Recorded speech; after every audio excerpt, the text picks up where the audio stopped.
Assalamualaikum warahmatullahi wabarakatuh. Saya akan menjelaskan tentang definisi manajemen, tingkatan manajemen, fungsi-fungsi manajemen, dan unsur-unsur manajemen. 1. Definisi manajemen adalah suatu seni atau prinsip yang berkaitan dengan pengorganisasian, seperti menyusun perencanaan, membangun organisasi dan pengorganisasiannya, pergerakan, serta pengendalian atau pengawasan.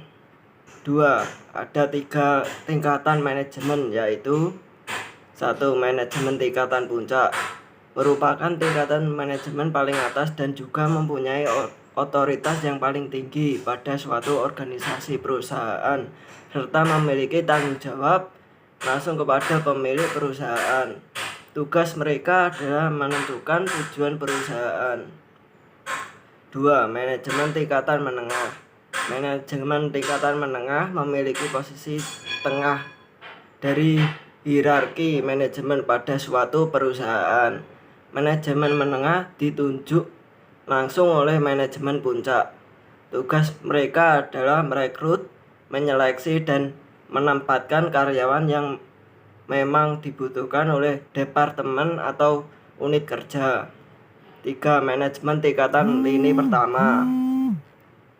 Manajemen lini pertama adalah tingkatan manajemen yang berada paling rendah dalam suatu organisasi perusahaan. Tugas mereka adalah memiliki dan mengawasi performa tenaga kerja operasional.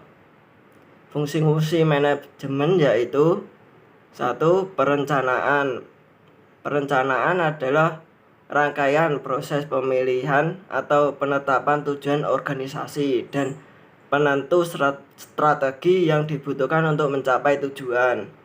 Dengan perencanaan dapat dilakukan penilaian alternatif dalam pengambilan keputusan agar mendapat pilihan terbaik di antara alternatif lain. 2. Pengorganisasian. Organizing atau pengorganisasian adalah rangkaian aktivitas pembagian tugas yang akan dikerjakan serta proses pengembangan struktur organisasi yang sesuai tujuan perusahaan.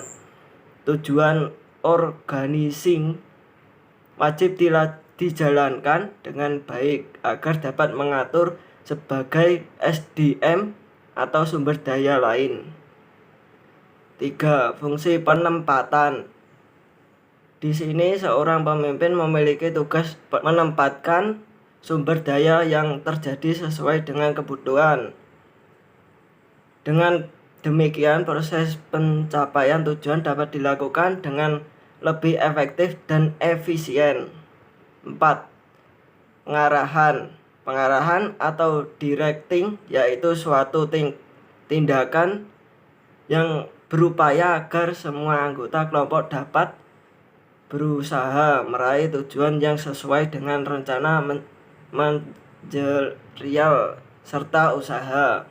Fungsi ini bertujuan mengarahkan atau mengendalikan agar pekerjaan makin efektif dan efisien. 5. Pengawasan. Tujuan controlling atau pengawasan ialah untuk menilai pekerjaan yang telah dilakukan oleh seluruh SDM yang ada di suatu perusahaan. Sesuai pengawasan sangat penting dilakukan karena fungsi ini untuk menentukan kualitas layanan atau produk yang dihasilkan perusahaan dapat berjalan dengan baik atau tidak.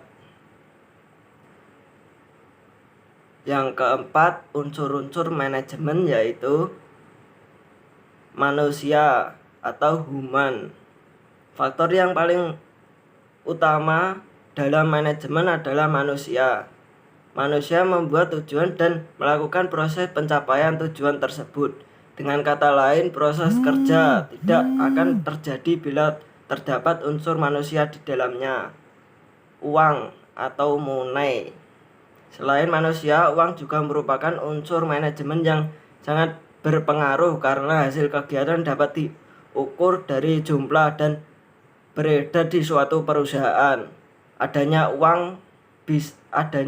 uang bisa menjadi alat dalam proses pencapaian tujuan dengan penggunaannya yang diperhutangkan secara rasional. Bahan atau material. Ketersediaan bahan baku atau material sangat vital dalam proses produksi. Tanpa material, perusahaan tidak bisa mengolah sesuatu untuk dijual. Mesin sangat dibutuhkan manusia untuk melakukan pekerjaan yang sulit menjadi lebih mudah dan cepat. Penggunaan mesin akan meningkatkan hasil dan keuntungan serta membuat proses kerja menjadi lebih efektif dan efisien. Metode kerja dapat berjalan dengan efektif dan efisien bila dilakukan dengan metode yang tepat. Sesuatu metode kerja harus mempertimbangkan sasaran, fasilitas, waktu, uang, dan kegiatan bisnis. Pasar atau market. Konsumen atau pasar merupakan elemen yang sangat penting. Tanpa adanya pemasaran, barang tidak akan laku terjual.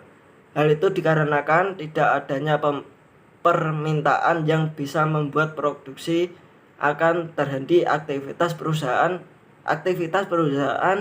juga bisa vakum. Sekian dari pembahasan tugas UTS kali ini. Mohon maaf kalau ada kesalahan kata-kata di dalam video ini. Wassalamualaikum warahmatullahi wabarakatuh.